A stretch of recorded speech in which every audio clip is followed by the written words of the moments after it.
The prelude to the story begins in Scandinavia during the Dark Ages. We see a picturesque forest in which a lady takes a stroll with a little girl. Soon the lady calls out to the child because she's wandered elsewhere. When the girl does not answer, the lady gets worried. She runs to find her lying bloody on the grass. The scene then shifts to show a man fleeing a group of people. He doesn't get far when an arrow brings him down. Eventually, the mob catches him, and one of them stabs him with a sword. The poor man is placed inside a coffin, which the people carry on their shoulders. Eventually, they bring the coffin to a certain location. Shifting to the present day, we see a farm in the woods. Our main character, Julie, enters the scene. She collects an injured bird, telling it she will bring it to proper health. Instantly, her caring persona is evident. She finds a box in her home to place the helpless bird into.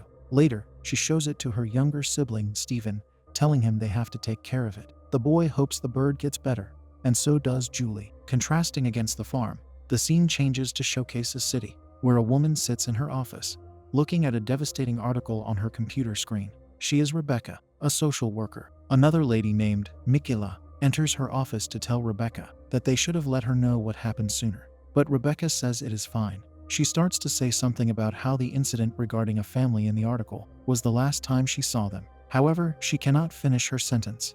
Mikila tells her it isn't Rebecca's fault. They can't help everyone, she adds. She thinks it would be better if Rebecca was reassigned elsewhere. Plus, she considers Rebecca to be the best social worker they have. Mikila is trying to avoid burning her out. She says there are children in the new area who need help too.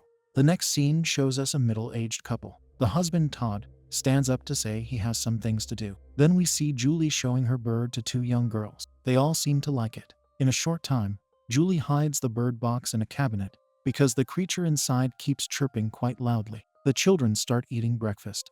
Their mother, Janelle, tells them to be quiet, for their dad is sleeping. She also seems to almost scold Julie for not eating meat. Her younger siblings are watching her, she says.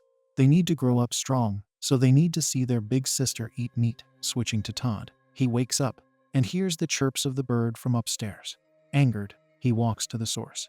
It doesn't take long for his yell of surprise to attract the family. The next thing we see is the bird box on a table with all the children near it. Their parents stand there too, dismay evident on their faces. Todd tells the older kids he does not like how they brought a germ-infested animal into his house. He tells them about the natural order of life, that if the bird was sick in the wild, it would meet its demise. Thus, he forcefully takes the bird box away to put it outside. The man shows how vile he is. He tells Julie that sometimes such an action is the right thing to do. He does not need her infecting the children, he says. This makes Julie run away in grief. In the woods, Julie finds a pendant she inspects curiously. Suddenly, it emanates a strange energy that hurts her head. The pain continues, and she struggles to flee from it. Afterward, we see Rebecca driving her car until she arrives at Todd's house. She sees the younger kids behind a window looking at her. Sitting inside the house, Rebecca asks the couple how long they have been fostering children. For about 15 years, answers Janelle. Todd informs the social worker they had over 50 kids come to their home. He doesn't know what would have happened to them if it weren't for him and his wife. Rebecca wants to talk about Julie, whom the foster mom claims is very emotional. Rebecca is concerned about Julie having run away. Therefore, she asks the foster parents how long she was gone before they went looking for her. Janelle thinks it could have been 1 hour. She also thinks Julie responds better if she is given some alone time. Alone in Julie's room, Rebecca asks the girl why she was found in the middle of the road. Julie claims that she was just walking. Once Rebecca asks her why she did not want to come home, the girl doesn't answer. Eventually, Rebecca leaves the house. She tells the parents she is certain everything will be fine. Todd thanks her for her visit and Janelle tells her they love Julie very much. Switching to Julie, she sits in her room with the pendant she found. We see a menacing shadow appearing on the wall behind her. Soon Stephen enters her room, asking her what is going on. It's hard for her to explain. He slightly complains that she never tells him anything that the adults talk about, but she does it to protect him. The boy is curious to know why she didn't come home. She tells him there is something in the woods. She had a feeling like she was bringing something back with. Stephen responds by hugging Julie and saying he doesn't want her to leave. As the kids sleep, Julie wakes up to menacing whispers. She decides to leave the house with the pendant and a lantern. In the next scene, Todd enters a bar, where a security guard tells him he's late. He walks into a gambling room, and a man with an eye patch tells Todd he was wondering where he vanished. Todd acknowledges that it has been hard for him to leave the house. He gives the man, whose name is Manny, some cash. Following this, he sits at a table to start playing. The scene then shifts to Julie, who is back in the dark woods. She sees something on the ground that makes her confused. It is a lid that she lifts up curiously. A man emerges from beneath it, and Julie backs away in fear. He is the man who was placed in the coffin long ago. Shortly after, she asks him who he is. She also claims she won't hurt him. Seeing that he is troubled, Julie says she will take him to a safer place. The mysterious man crawls on all fours like an animal while he follows her. They arrive at a barn, and Julie hides him there. The light of the lantern scares him, so she avoids using it. She wants him to stay there for the night, promising to return tomorrow. As she lies in bed, she hears the voice again. It says it can see her, prompting the girl to get up. In the city, Rebecca is at her workplace. Mikula tells her that a man they call Sarge is in her office. Rebecca is displeased to hear this.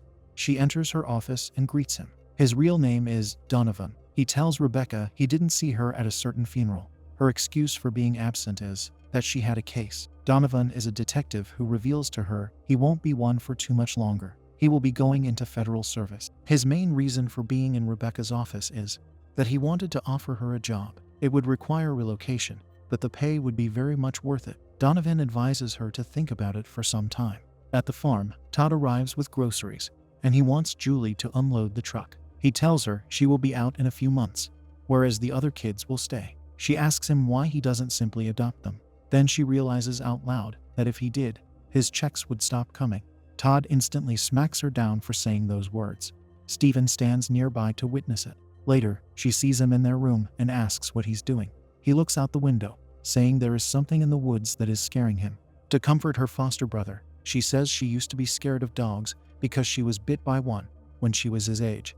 However, one day she decided she would not be scared anymore. She went to the neighbor's house to face her fear of the dog there. Hearing this story makes Stephen stand up, saying he wants to be brave. Later on, Julie takes him into the woods to show him something. Back at the gambling bar, Todd starts to leave, but Manny tells him to stay. He is more intimidating now than he was previously. He tells Todd the latter owes the house a decent amount of money. He knows it's money Todd does not have. If he lets Todd walk out of the door, he wonders when he is going to pay. Therefore, he moves Todd back down in his seat to have him keep playing.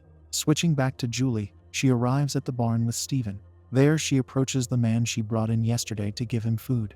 He starts eating it like an animal. Julie crouches to his level to ask if he has a name. Once he says he is Frey, she learns he can talk. Stephen is not as accepting as his foster sister is. He says he does not like this thing, which he addresses with his name. Afterward, we see Rebecca looking at Julie's file. She is shocked to learn that her foster parents want more kids, so she pays them another visit. Finding Janelle on the porch of her house, Rebecca informs her she stopped by to check on Julie. The foster mom tells her that Julie is much better. She yells out to her while staring at Rebecca in a strange way. Later, Julie sits in a restaurant with Rebecca. The former says she hasn't had a milkshake in a long time. The social worker asks her if she thought about what she will do after her 18th birthday. She wants to help the girl because she feels like no one else will.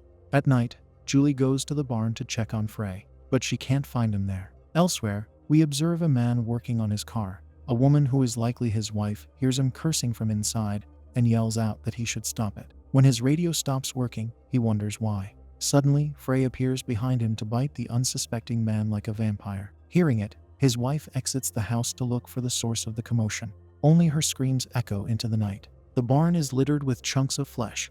Julie sits there with Frey, who speaks in his strange voice that he is awake. Now she looks scared as she stands against the wall. He tells her he feels much better. He also tells her not to be scared. The more he feeds, the stronger he gets. He needs fresher meat, and he needs to hunt. Frey is relying on Julie, saying he has no one else to help him. Later, she looks for her cat at home, but cannot find her. We can guess what must have happened to the poor feline. The scene shifts to show a man getting zipped up in a body bag. It is the same man who is cursing a lot. An officer asks Detective Donovan if the man lost his life due to an animal attack. Of course, Donovan doesn't know what else it could have been. People don't usually take other people's lives by mauling at them with their teeth. This is not what Donovan expected his last call to be. Before the scene concludes, our attention is brought to the man's severed hands lying on the ground. At the house, Janelle tells Todd his visits are not paying off, and they need to do something. He says he needs more time. She does not want certain goons coming to them like last time. At the table, Todd talks about what he thinks is healthy eating. The talk segues into him talking about raising the kids. It's hard to open up one's home to strangers, he says. One never knows what one is going to get. They have to do what is healthy even though it's not what they want. This makes Stephen ask him if he does not want them. Janelle answers for him by saying that isn't what Stephen's dad meant. Todd tells the family that Julie will soon leave, and the younger girls don't want her to. He tells them all to remember her, because she was a great example for them. Suddenly, Julie drops her knife, cutting in the process. Come night, Stephen catches her leaving her room and asks where she is going. The boy guesses she is going to see Frey. He is against her doing it, considering how creepy the man is. Julie assures him that the man just looks scary. When Stephen thinks the man is trouble, Julie's kindness emerges again. When she tells him that Frey is hurt, and she is all he has, she leaves the house, hearing Frey's voice saying she can't hide from him. Once she comes to him, he thanks her for returning. He tells her he needs fresh food, or he will perish. Then he senses the wound on Julie's hand. Uncannily, he takes it to devour the blood on it. He follows this act by scratching his arm, inviting Julie to drink his blood. For some reason, the girl does not hesitate to partake in this disturbing act. The next scene has Rebecca driving and listening to the radio. The host narrates how a couple met their demise from what authorities are calling an animal attack. Hearing this, Rebecca stops the car to call Donovan. She asks him exactly where the incident happened. After he gives her the address, she worries about the small children of the family she visits, for it happened very close to the house. Soon Rebecca arrives there, making Janelle angry to see her. The social worker says she came there to give some things to Julie. Sitting with the girl, Rebecca shows her a college pamphlet and asks her what she thinks about it. Julie is visibly different, saying she does not know. She seems apathetic, which is most likely the result of what she did with Frey at the barn. She hears his voice as Rebecca talks to her. Julie asks what if she doesn't want to go to college. She says she would rather stay where she is, a statement that surprises Rebecca. Julie adds she wants to be with the woods.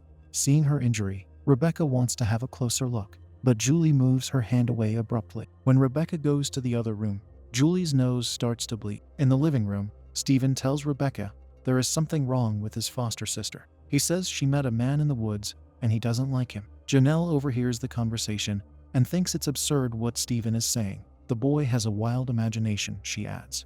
He loves scary stories, things she always sees him reading. After Janelle says no man is living in the woods, she says Julie has been with them for 3 years. She has always been difficult in all that time. Rebecca replies that children often show signs of acting out due to having. These words offend Janelle. She asks Rebecca if she is denoting that someone in her house has been touching Julie in a. Angered, she wants the social worker to leave. Before Rebecca leaves, she says Janelle will have to deal with a lot of unwanted people in her house. Later, we see Todd at the gambling table. Once he gets up to leave, a tough man takes him to Manny, who tells Todd it's time for him to pay. Todd says he needs to wait for the first of the month, and the tough man holds him with brute force. He takes out Todd's money, handing it to Manny. As a polite farewell, Manny tells Todd he does not want to see him there again. If he does, he will take his life. Back at the house, the two young girls are playing at a distance. They hear a growl coming from the woods. Thinking it's their cat, the older one walks in there to search for her, but the younger one says she doesn't like this and wants to go home. Suddenly, someone snatches the younger girl away. Afterward, we see Rebecca in a bar with Donovan. She is upset to tell him she cannot take the job he offered her. Her reason is Julie. The girl reminds her very much of herself. She thinks the family should not have been granted foster status. Donovan gives her the generic response that she can't save everyone. Soon he gets a message on his phone and informs his friends something happened at the house. In the next scene, a search party is looking for Julie's foster sisters. One of the members eventually finds one of the girls. We see Julie sitting on the porch with an expressionless face, whilst everyone else is sad. Inside the house, Donovan tells the parents it looks like the injury the girl received could have been done by the same animal that mutilated the man. Rebecca advises the parents to stay at a hotel, but they don't want to leave their house. Outside, Stephen tells Rebecca he does not want to stay there. He doesn't care if his parents want him to. She says she could come back tomorrow and talk to them about it. When Rebecca leaves, Julie draws near Stephen with grotesque teeth. In a voice like phrase, she tells him they are never leaving. Stephen sees how different she has become, prompting him to run back inside fearfully. He hides under his blanket. Julie enters the room, and she gives the impression she will do something bad to him. Yet she says his name with her normal voice. Her sanity seems to have returned somehow. She looks disoriented, before exiting the room. In the woods, Julie looks and acts like herself again. She runs to the barn to see Frey, who tells her he fed tonight, making him stronger than ever. He wants Julie to know they are fighting for eternity. The man looks different now, almost like a demon. They need one more night to feed, he says. Then they will have all the control they desire. Frey needs several humans to complete their transformation. They need to be healthy adults.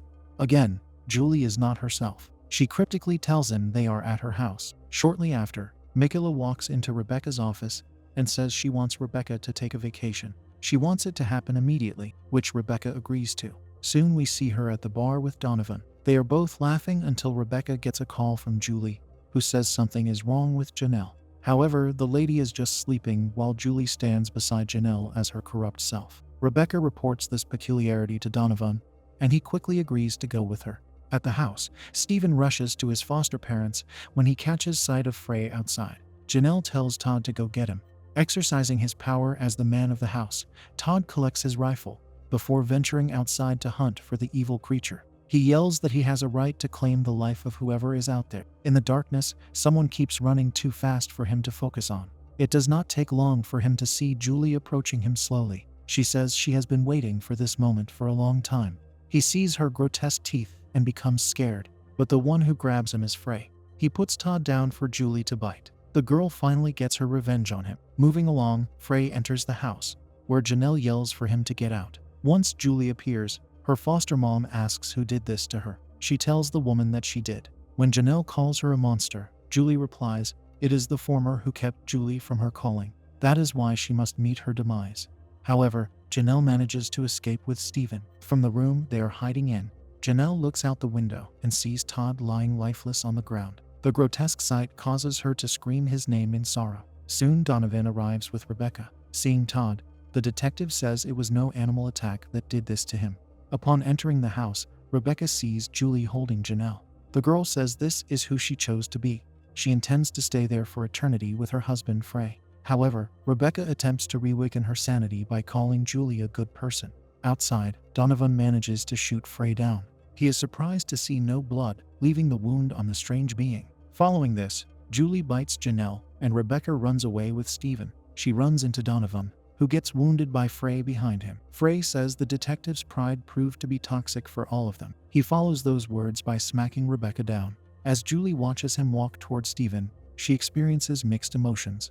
Soon enough, she yells to Frey that he should get away from her brother. In a wild turn of events, she impales Frey with her arm, ending the man who has lived for over 1,000 years. She apologizes to Stephen before falling to her demise. This happened probably because she was connected to Frey in a vital way. With the ordeal finally over, Rebecca exits the house with a boy when they are met by an officer. She holds the only surviving member of this family near the police car. He may have lost Julie, but at least he got his wish to get away from this house.